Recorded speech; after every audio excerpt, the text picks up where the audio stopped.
Hello, Joe Jones. We're here today at the other gym. This is the brand new spot that we opened up for our sister and brother firefighters across the hall from Health and Wellness, where applicant processing used to be. Basically, we moved applicant processing unit over to headquarters and reconfigured their space as a new gym for y'all. We do have it equipped with some specialized equipment. We wanted to give you a brief intro to some of that equipment today, so that way those of you who haven't quite had the chance to come down and familiarize yourself with it, it'll kind of break the ice. We're going to start over here today with the GHDs. That's Glute Ham Developer. There's two of them. This is a GHD2, that's a GHD1. The 2 is a little bit easier to adjust as far as working with the length of your legs and whatnot than the GHD1 is. Otherwise, they work and are the same height and everything like that, so they're kind of similar. Well, they're identical except for the ability to adjust easier on this one. So those are the GHDs, good for core strength, good for posterior chain. Look up some videos on YouTube if you really want to get down into the weeds on it. Just make sure that you're looking at a credible source. So on that, good sources on YouTube that are online kind of personalities. Mark Ripito is fantastic for barbell work, fantastic. So is Jim Wendler. And then Strongman, because you'll see some Strongman implements around here. Rob Orlando has that pretty squared away. He talks like he talks to you. I mean, it's really easy to follow and understand. So anyways, just my advice. Over here we have reverse hyperextension machines, 2 of them.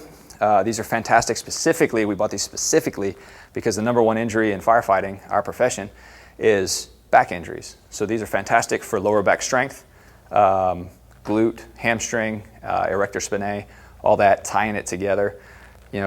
Quite frankly, I have one of these in my garage and I use it after I do squats because you kind of compress your spine and then you get on this and it has a traction effect and it kind of stretches it back out for you. But it also makes it, I don't want to say bomb-proof because nothing's really bomb-proof, but it really does make your posterior chain really strong. So those are the reverse hyperextension machines. First thing you see as we kind of walk around are the barbells. We have Olympic barbells, which most of these are. The knurling is only marked once with rings. That's the Olympic width. You'll see power barbells too that also have 1 ring mark on the knurling. The Olympic bars have a very specific metallurgy and they're bearing bars. So they're built for the whip that is required for Olympic lifting. You're doing the snatch, you're doing the clean, you're doing the jerk. There's some specifics and you're looking for that whip. Power bars, you don't want that whip at all. So they're different tensile strengths, they're different metallurgy, they're different bars. They're also different knurling. Power bar typically, this happens to be a hybrid bar right here, but a power bar will have the center knurling, whereas the Olympic bars do not. So we do have both varieties, and in addition to that, we do have a hybrid bars. This is one of them, and there are a number of them over on the other side as well. But basically, we're trying to provide you with as many tools as possible, so that way you can do and accomplish what you want. Right next to that, we have bumper plates. We have a couple to a few thousand pounds worth of bumper plates, some on this wall, some on the other wall. And then next we move on to the racking system. Basically what we did is we bought 4 Rogue R6 Monster racks. That's what this unit right here is a R6 Monster rack. We bought extra J-cups. We bought extra safeties. And we bought extra pull-up bars. And then we laced it all together to create this, which is basically, 4 power racks laced together. That's why it looks the way it does. I think it turned out pretty good. We've got some beam safeties for you, front and back. Somebody can be doing squats off the back while somebody's doing, squats in the cage. However you guys want to work it, whatever you guys want to do. But the safeties, you'll see some strap safeties down towards the end. They just work slightly different than the beam safeties do. And you'll see J-cups everywhere, all over the place. So that way, wherever you want to work out, whatever you want to do, literally you can rack a barbell all the way through this. On the pull-up bars, you'll see different diameters. We have inch and a quarter, which is kind of your customary pull-up bar diameter. We've got 2-inch and we've got 3-inch. 3-inch and 2-inch are for grip challenges. Try doing a pull-up with holding on to a 3-inch pipe. It's pretty challenging. For those of you who may be experiencing, some tendonitis through the elbows, trust me, been there, done that. Kind of a repeat use injury. We also have the neutral grip stuff. which really does alleviate a lot of pressure through the elbows. And then for those of you who really want a challenge, we bought some pull-up globes at 3-inch, 5-inch, and then there's 12-inch pull-up globe, and then there's also a dog bone down towards the other end, all just to completely change, how you do a pull-up, what it feels like.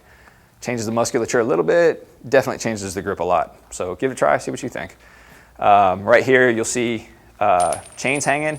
There are 8 pairs of chains. This is for progressive resistance. We also have band pegs at various points along the power rack. The band pegs are for the bands.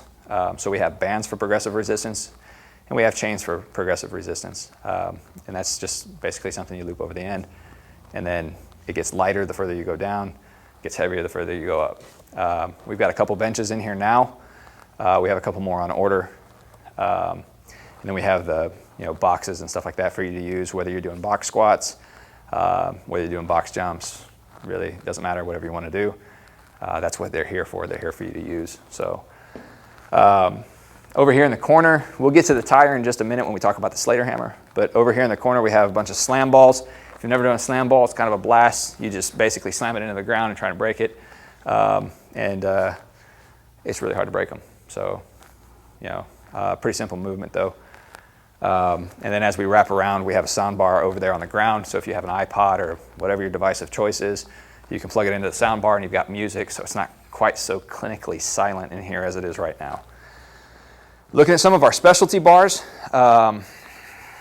these first 2 are for a little bit of variety in squatting specifically, but you can use them also for good mornings. You can use one of them for front squatting, but the first one's a camber bar. It's a lot of fun. The second one's a safety squat bar. And I'll leave that kind of for you guys to look up on the internet and see what you think. We'll probably do some demo videos as a follow along with some of this equipment, but stay tuned for that kind of stuff. This next one that we have right here, this is a 10-inch log. We have an 8-inch log on order. 8-inch is just a little bit lighter than the 10-inch, but this moves kind of into that strongman realm. Strongman stuff is not really complicated, but it's really challenging and it's a lot of work. So there's a lot of fun to be had. Specifically with that one, there's a lot of overhead pressing. There's a lot of clean, what they call a Python press. Anyways, here's a trap bar. Trap bar, basically what this does is it's kind of a modification for a deadlift. Changes the dynamics a little bit, changes the musculature slightly, but that's mostly for deadlifting. So check that out. You can also overhead press with it in row if you choose. But if you have any questions, reach out to us. These next 3 bars that you see over here, these are basically for grip challenges. You can basically do anything you can do with a conventional barbell with these bars right here. The challenge, of course, is holding on to the things. This is an axle, which is the same diameter throughout. It's right at 2 inches. Of course, the sleeves are not quite 2 inches, but it's pretty close, so I'll just say 2 inches. That's the axle. The next one, most of the strongman world calls it a Saxon bar, and they call that just a fat bar. Of course, Rogue's got to be different, so they call that a beam, and they call that a branch, whatever. Work with them, do your exercises with them, see what you think. They are a challenge. The next thing we're going to talk about is probably my favorite thing in this entire room, and this is the Slater hammer. The Slater hammer weighs 27 pounds unloaded. This is both of ours. We have 2. Both of them are unloaded, and that is what that tire is over there against the wall. That's what it's for, is basically to beat the nonsense out of that tire with this thing. So this is safer than working with sledgehammers because it doesn't have the head that can spin off center, kick out against your leg, or mess up your wrist or anything like that. It hits balance every single time. It does have a little bolt here that we can remove and load with shot if we want to add the weight to it. We're going to leave these empty for now. 27 pounds is pretty heavy, and it's also a pretty good cardio challenge when you get into it. But this is absolutely a blast. Reminds me a lot of truck work, so a lot of fun to be had there. A lot of fun. Next, right behind me, we have farmer carry implements. Again, in the strongman world, you load up the plates on the ends, throw some collars on there, and pick it up and carry it as far as you can go. Very simple movement, very challenging movement. So those are the farmer carry handles. That's a really brief introduction into some of the equipment that we have down here for you. If you have any questions, concerns, or comments, always reach out to us. We have a fire fitness coordinator. We have folks out there that are willing and are trained to help our sister and brothers in the fitness realm, and they're pretty well versed in all this equipment down here. Reach out to me, you know how to get a hold of me. Appreciate your time. Stay safe, stay strong. Thank you.